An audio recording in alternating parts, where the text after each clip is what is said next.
Silakan. Terima kasih, Speaker. Saya nak mulakan dengan bercakap mengenai frontliners, di mana satu off payment akan dibuat iaitu sebanyak RM500 kepada kaki tangan kesihatan. Tetapi saya rasa menghadkan kepada kaki tangan kesihatan tidak boleh membawa kebaikan kepada ramai di antara yang terlibat dalam frontliners.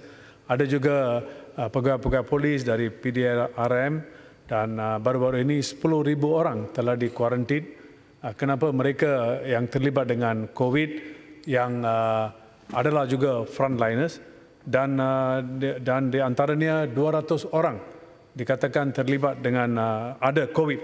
Maka satu pembayaran one-off ini patut tidak dihadkan kepada hanya kaki tangan kesihatan, tetapi juga kepada lain-lain atau semua frontliners di negara ini.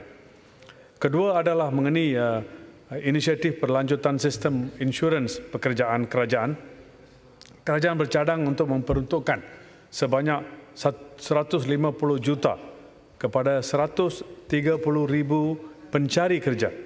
Tetapi adakah ini berpatutan? Saya rasa bila Perdana Menteri sendiri berkata ada lebih kurang 800,000 orang yang telah menghilang kerja setakat akhir Oktober, tetapi dengan sistem yang hanya sebanyak 150 juta dibayar kepada perlanjutan sistem insurans pekerjaan, ini akan menghadkan kepada 130,000 orang, iaitu 16% sahaja dari 800,000 orang yang Perdana Menteri sendiri kata menganggur pada masa sekarang. Yang lebih bersistematik adalah Malaysia at Work yang telah dilancarkan pada tahun dulu.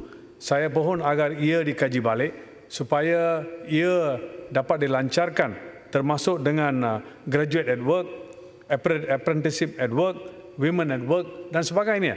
Ini adalah satu sedalam-dalamnya akan membawa lebih perhatian dan lebih menyenangkan kepada pihak-pihak yang hilang kerja atau to sustain them at the place of work. Lagi satu, Datuk Speaker, adalah mengenai cadangan kerajaan untuk memulakan MyStep. Ini adalah pada pandangan saya satu short term employment program. Dan ini dikaskan kepada 50,000 orang sahaja. Walhal kita akan mencapai 1 juta orang pengangguran di negara ini. Dan 50,000 orang ini, saya mengatakan ini bukan MyStep, ini adalah MISSTEP. 50,000 orang ini adalah yang akan diambil kerja sebagai kaki tangan kerajaan dan juga syarikat GLC. Dan ini perlu mendapat satu mindset yang baru kerana kita perlu fokus kepada pengangguran pada keseluruhannya in the big picture. Dengan kita hadkan 50,000 special case, special incentive sahaja, tetapi kepada semua orang yang menjadi penganggur di negara ini supaya mereka dapat suntikan-suntikan kewangan dan sebagainya untuk menolong mereka mengatasi masalah yang mereka hadapi.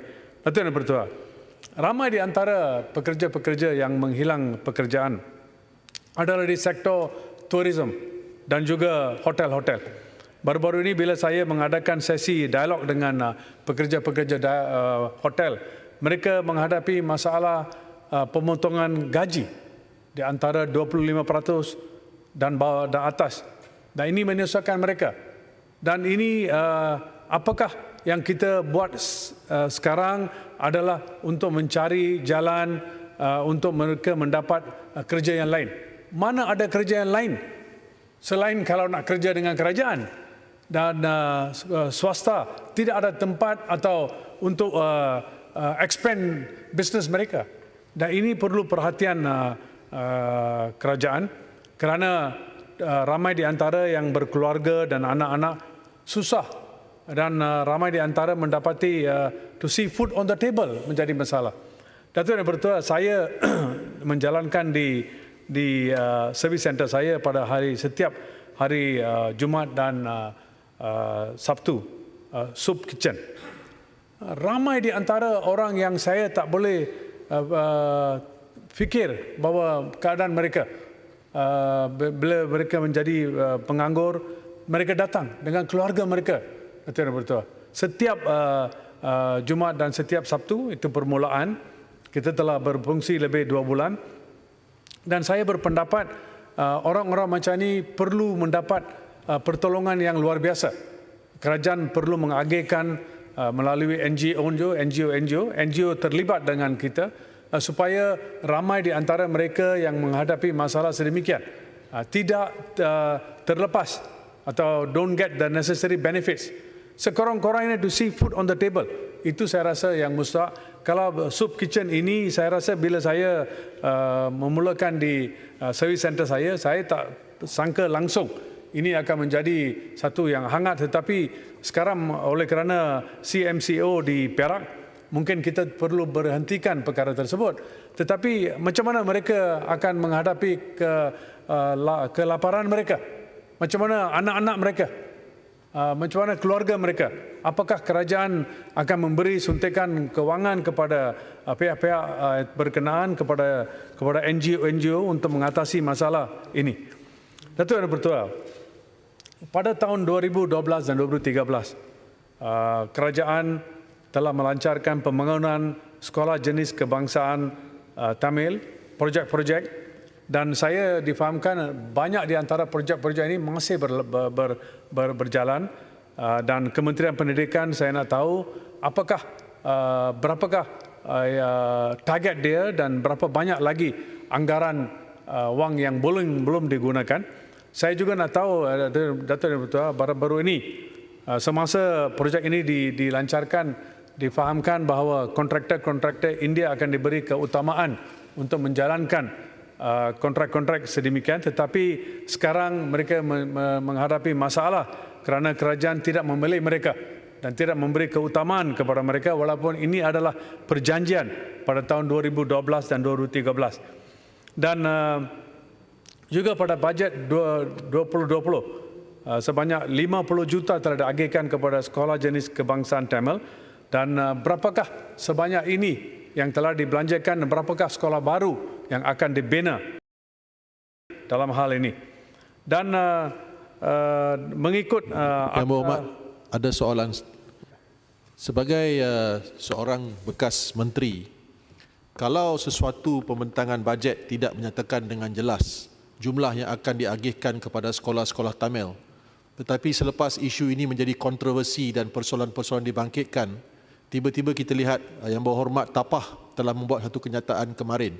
Bolehkah Yang Berhormat jelaskan, adakah benar perkara ini tidak dibincangkan di Kabinet dan bajet dibentangkan? Apakah penjelasan pandangan Yang Berhormat tentang perkara ini? Saya hairan kerana setiap kementerian, semasa saya menjadi menteri 2 tahun, setiap kementerian akan mendapat officers dari Kementerian Kewangan 1.5 bulan sebelum bajet disiapkan untuk mendapat pandangan dan semua mengenai, bukan hanya macam saya di kementerian, semua manusia bukan hadkan kepada itu, kepada sekolah-sekolah Tamil, sekolah-sekolah Cina, sekolah kebangsaan dan sebagainya. Dan lepas tu dibawa ke Kabinet. 2-3 minggu sebelum itu diberi kepada Kabinet paper. Kita menghalusi semua. Kita membuat perbincangan. Lepas tu 1-2 minggu sebelum itu, semua kaki tangan kerajaan dari Kementerian Kewangan akan datang dan beri senaraikan, menghalusi satu demi satu, dan soalan-soalan terpinci akan ditanya pada masa itu. Jadi that is approved at that stage. Baru dibentangkan sebagai bajet. Jadi maksudnya penjelasan, terima kasih di atas penjelasan yang diberikan oleh Yang Berhormat sebagai bekas menteri. So maksudnya dalam pembentangan bajet kali ini, memang kerajaan sekarang tidak merancang untuk memberikan apa-apa peruntukan untuk sekolah-sekolah Tamil. Tetapi tiba-tiba bila ia menjadi satu kontroversi, barulah Yang Berhormat Menteri, terutama Yang Berhormat Tapah, membuat kenyataan-kenyataan. Saya setuju dengan Yang Berhormat Jelentong. Saya rasa ini adalah sedikit luar biasa kerana semestinya semua menteri tahu. Kerana there is a cabinet paper yang dihantar kepada kita. Kita baca seminggu, 2 minggu menghalusi semua itu dan kita dapat tahu. Maka kalau dia atau lain-lain YB menafikan itu, satu saya hairan, atau saya mungkin menteri-menteri itu tidak sedar atau bertidur bersama satu. Datuk Yang Bertuah, Selain dari itu, saya Ipoh juga ingin cadangkan Ipoh Barat, memandang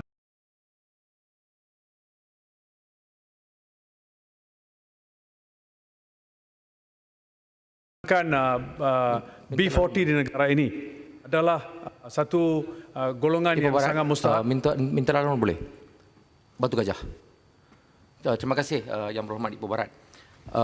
Berbalik pada isu berkaitan peruntukan untuk SJKT dan SJKC, saya perhatikan tiap-tiap tahun apabila belanjawan dibentangkan, kita dapat lihat dengan jelas bahawa Menteri Kewangan akan mengumumkan bahawa 50 juta ringgit akan diberikan kepada SJKT dan SJKC. Tetapi tahun ini ia diumumkan secara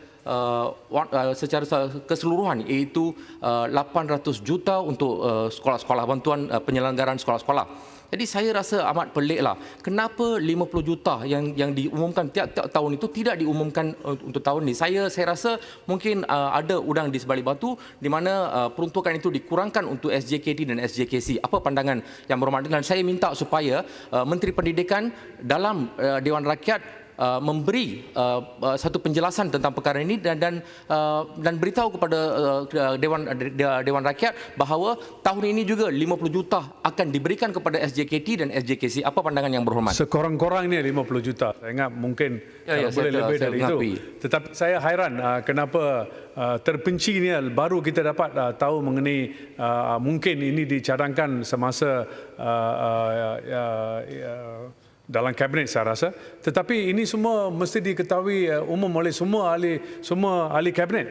Dan untuk tidak mensenderaikan sedemikian, saya rasa kenapa ia perlu disembunyikan dan kenapa ia tidak diberitahu adalah satu perkara yang sangat aneh. Saya harap as much as clear boleh diberitahu mengenai perkara tersebut.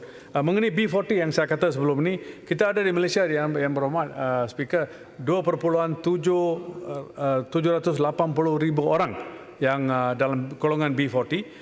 Saya rasa kerajaan patut mengagihkan sekurang-kurangnya untuk setiap keluarga ini internet servis dan bayaran setiap bulan. Sekurang-kurangnya sekarang wifi yang diberi oleh private sector adalah yang kurang sekali adalah sebanyak RM89 dan untuk 2.780,000 orang adalah 216 juta ringgit setahun.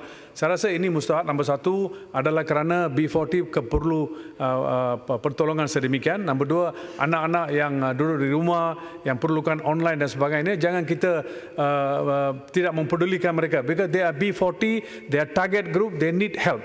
And ini adalah kita mesti memberi pertolongan sebagai satu diskaun atau satu yang luar biasa untuk menolong B40 di negara ini. Saya harap perhatian diberi oleh kerajaan. Selain dari itu adalah mengenai latihan kemahiran.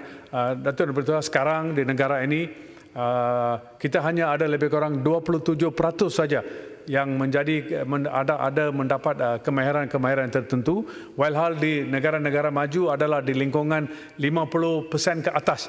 Bila 50% ke atas bermakna gaji yang lumayan boleh didapati, mereka boleh pergi ke mana-mana tempat untuk mendapat pekerjaan dan sebagainya. Tetapi di Malaysia kita sangat kurang untuk memberi perhatian kepada kemahiran. Saya harap skilling, reskilling, upskilling and cross-skilling diberi perhatian dan lebih banyak wang diagihkan untuk training dan sebagainya. Jangan kita ikut yang sedia ada di mana place, train and place. Kita mau place and train, dan berapakah yang telah diagihkan. Saya rasa ini perlu memberi satu perhatian yang serius kepada perkara ini dalam hal ini.